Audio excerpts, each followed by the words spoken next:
Good morning student. आइए हम लोग वृत्तांत के पार्ट 1 सिल्वर वेडिंग का आगे की स्टोरी पढ़ते हैं। पिछले कक्षा में बच्चों हम आपको बता चुके थे कि उनके पुत्र मझले पुत्र का अलाइंड सर्विसेज में न जाना भी उनको अच्छा नहीं लगता था और बेटी के विवाह के लिए तैयार ना होना भी उनको खटकता था। आइए अब हम आगे के पाठ को देखते हैं। बच्चों की कुछ बातें उनको सही लगती है, जैसे डीडीए फ्लैट के लिए पैसे न भरने को वे मन ही मन अपनी भूल मानते हैं। बच्चों के तर्कों के सामने निरुत्तर होकर वे सोचते हैं कि पुश्तैनी घर में जाकर मरम्मत की जिम्मेदारी लेने के अतिरिक्त बेकार के झगड़े भी लेने पड़ेंगे। किंतु यशोधर बाबू किशनदास से प्रभावित हैं, जो कहा करते थे मूर्ख लोग मकान बनाते हैं, सयाने उनमें रहते हैं। जब तक सरकारी नौकरी है तब तक सरकारी क्वार्टर में, रिटायर होने पर गांव की पुश्तैनी घर। बस वे यह भी सोचते थे कि उनके रिटायर होने से पहले उनका बेटा सरकारी नौकरी में आ जाएगा और क्वार्टर उनके पास बना रहेगा।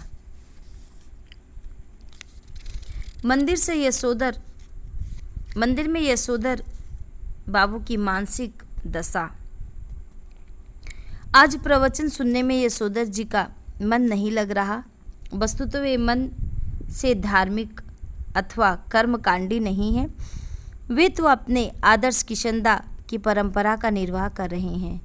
उम्र ढलने के साथ वे किशनदा के सामने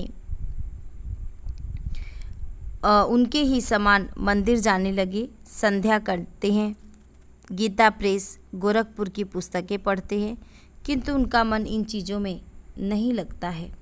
वे मन को समझाने का प्रयास करते हैं कि अब आसक्ति त्याग कर परलोक के विषय में सोचना चाहिए। प्रवचन में जनार्दन शब्द सुनकर उनको अपने जीजा जनार्दन जोशी की याद आती है, जिनकी तबीयत खराब है और उनका हालचाल पूछने अहमदाबाद जाना पड़ेगा। किंतु तुरंत ही ख्याल आया कि पत्नी व बच्चों को मेरा जाना पसंद नहीं आएगा।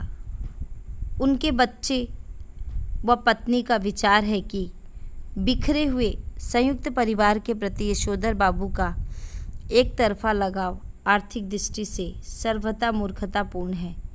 यशोधर बाबू खुशी व गम के हर मौके पर रिश्तेदारों के यहाँ जाना जरूरी मानते हैं और चाहते हैं कि बच्चे भी पारिवारिकता के प्रति उत्साहित हो।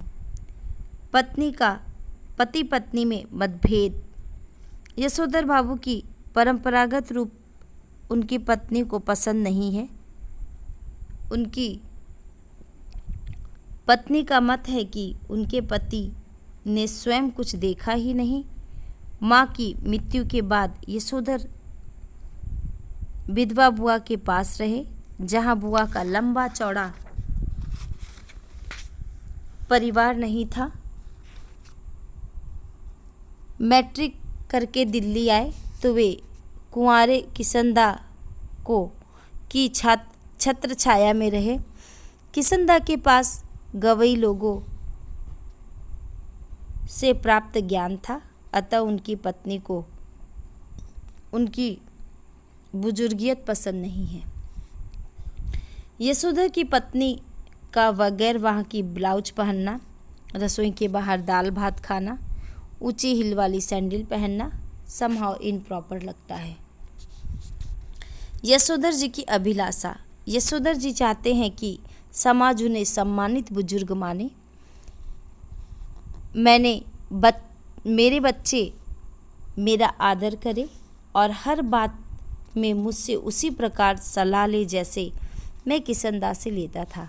वे नहीं चाहते कि मैं जो कहूँ बच्चे उसे पत्थर का लकीर समझे, किंतु यह उचित नहीं कि जो मन में आए करे, हमसे पूछा भी न जाए।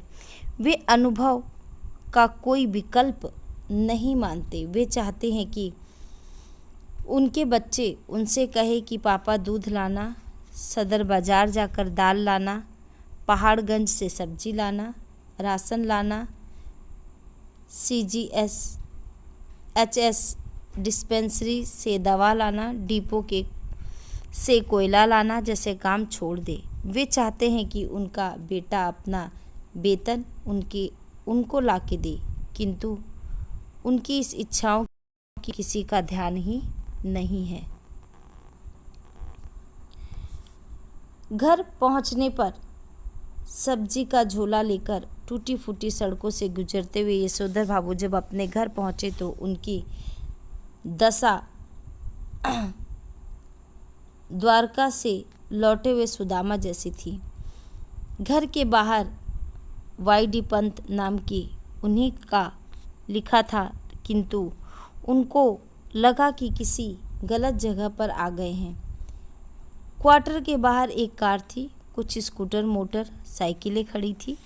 बहुत से लोग विदा दे रहे थे। बाहर बरामदे में रंगीन कागज के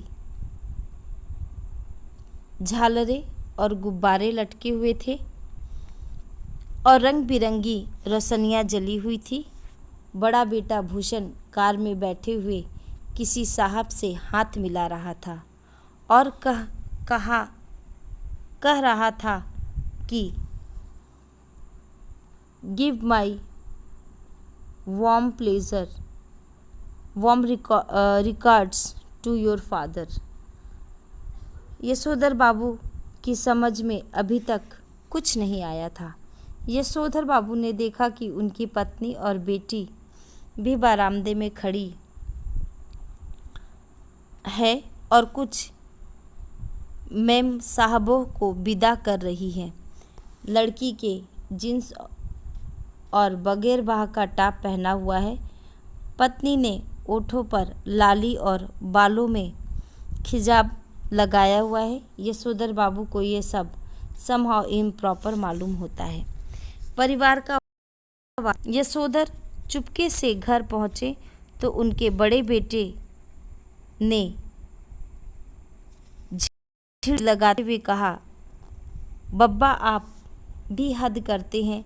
सिल्वर वेडिंग के दिन 8:30 बजे घर पहुंचते हैं। अभी तक मेरे बॉस आपकी राह देख रहे थे। यशोधर ने शर्मीली सी हंसी हंसते हुए पूछा, हम लोगों के यहाँ सिल्वर वेडिंग कब से होने लगी? यशोधर के भांजे चंद्रदत्त तिवारी ने कहा, जब से तुम्हारा बेटा 1,500 महीने कमाने लगा है तब से यशोधर बाबू को अपनी सिल्वर वेडिंग की यह पार्टी समहाउ इम्प्रॉपर लगती है। अतः उनको विवाह की 25वीं वर्षगांठ पर केक, 4 तरह की मिठाइयाँ, नमकीन, फल, कोल्ड ड्रिंक, चाय व विस्की सब अच्छी नहीं लगी। उनको यह भी मलाल है कि जब वे सुबह ऑफिस गए तब तक आयोजन की कोई चर्चा तक नहीं थी। जब उनके पुत्र भूषण ने अपने मित्रों सहयोगियों से यशोधर बाबू का परिचय कराया तो वे many happy returns of the day का और थैंक यू कहकर जवाब देते तथा जिनके नाम उनको पहले बता दिए थे उनको YD Pant, home ministry Bhushan father कहकर स्वयं हाथ बढ़ाते। उन्होंने प्रयास किया कि भले ही वे संस्कारी कमाऊनी है, तथापि विलायती रीति रिवाज से अच्छी तरह परिचित है। इस समय भी वे किशनदा की सलाह पर चल रहे थे, जो कहा करते हैं कि आना सब कुछ चाहिए, बच्चों के आग्रह पर वह केक काटने के स्थान पर भी जाकर खड़े हो गए। बेटी के आग्रह पर उन्होंने केक भी काटा, जबकि उन्होंने कहा somehow I don't like all this, किंतु केक खाने को वे तैयार नहीं हुए क्योंकि उसमें अंडा होता है। अधिक आग्रह पर उन्होंने कह दिया मैंने अभी संध्या नहीं की है। वे अन्य सभी से कहते हैं आप सब लोग खाइए, please go ahead, no formality. Yashodhar की संध्या। यशोधर बाबू ने आज पूजा से ज़्यादा देर लगाई क्योंकि वे चाहते हैं कि ज़्यादातर मेहमान उठकर चले जाएं, तभी मैं उठूं। आज पूजा में भी उनको किसनदा दिखाई दिए। यशोधर बाबू पूछते हैं जो हुआ होगा से आप कैसे मर गए? किसनदा ने बताया भाऊ सभी जन इसी जो हुआ होगा से मरते हैं, शुरू और अंत में सब अकेले ही होते हैं। यशोधर बाबू सोचते हैं कि किसनदा आज भी मेरा मार्गदर्शन कर सकेंगे और बता सकेंगे कि अपनी बीवी बच्चों के प्रति मेरा रवैया क्या होना चाहिए।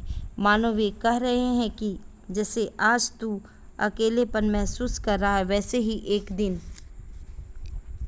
यह भूषण भी करेगा जो आज इतना उछल रहा है। इसी मध्य उनकी पत्नी ने आकर उनको झिड़क दिया और वे आसन से उठ गए।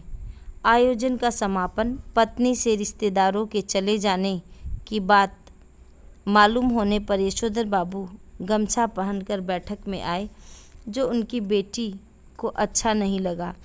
बेटी के आक्रोश को सुनकर यशोधर भी उनकी जींस पर व्यंग कसने लगे। यशोधर से जब उनको मिले प्रेजेंट खोलने के लिए कहा गया तो वह कह देते हैं तुम खोलो, तुम ही इस्तेमाल करो। भूषण उनको खोलकर कहता है ये ऊनी ड्रेसिंग गाउन है, यह मैं आपके लिए लाया हूँ। आप सवेरे जब दूध लेने जाते हैं तो फटा पुलेवर पहनकर चले जाते हैं, जो अब बहुत बुरा लगता है। बेटी उनका कुर्ता पायजामा उठा लाई कि उसे पहनकर गाउन पहने। बच्चों के आग्रह पर वे गाउन पहन लेते हैं। यह कहना कठिन है कि उनको भूषण की यह बात चुभ गई कि इसे पहनकर दूध लाने जाया करे, जबकि कहना चाहिए था कि दूध मैं ला दिया करूँगा, अथवा गाउन पहनकर वे भी किसनदा बन गए। किंतु उनकी आंखें इस समय नम हो गई। देखिए बच्चों,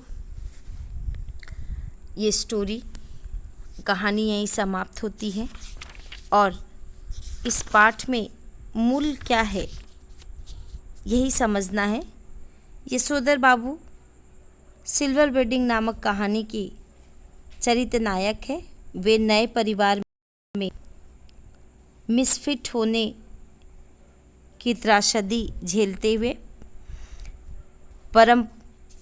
परापंथी व्यक्ति हैं। हर अधेड़ व्यक्ति की तरह वे अपनी पुरानी आदतों और संस्कारों में बंधे हुए हैं। उनका वर्तमान उनके संस्कारों से मेल नहीं खाता, अतः वे न तो नया को त्याग सकते हैं और न पुराने संस्कारों को छोड़ सकते हैं, अतः वे द्वंद्व में ही जीते हैं। थैंक यू बच्चों, उम्मीद करती हूँ आपको ये पाठ समझ में आया होगा। धन्यवाद बच्चों।